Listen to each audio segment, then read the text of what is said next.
Nahubog na ba ang tanan? O wala pa?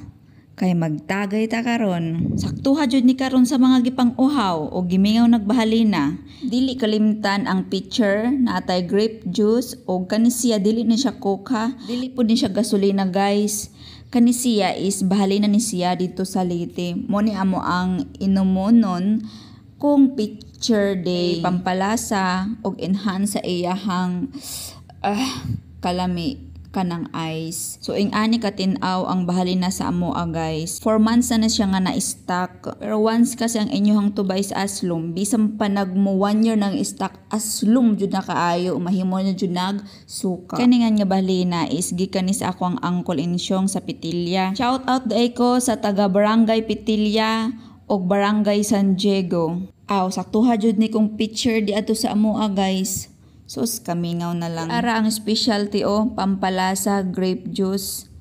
Sa isa ka 1 liter nga coke sa bahalina, isa lang ka grape juice ako gibutang. And then, mas prefer ko if duha ka ice para mas dagan magudog ice mas mulami kay ngano bugnaw naman siya kaayo guys unya mura jud siya og juice imnon sus na lang gimingaw na jud kog ayo. Ang sekreto ra manggod aron mabahalina is dapat ang inyong sudlanan is puno or full para wala siya space. Actually dili man gud bahalin ang tawag ani namo tuba. So nagkuan ko kay dari day sa Bohol ang ilang tuba is aslum di ay. Sa mua is mura man siya og kanang pang general bitaw nga tawag namo as in tuba. Pero maingon may tuba nga bahal na, meaning bahali na siya kumbaga sa Bisaya.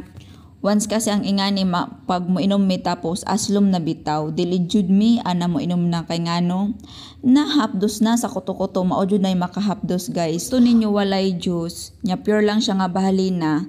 Then dapat ang soft drinks guys, dapat dimdim ra inyong pag-inom no kasi dari i-mix manggud nila which is ang pag sa amo mga girls pag inom jud na mo ana is isa kay ngani ka shot and then dimdim ra jud kayo sa soft drinks. Subay na kay nahubog na ko.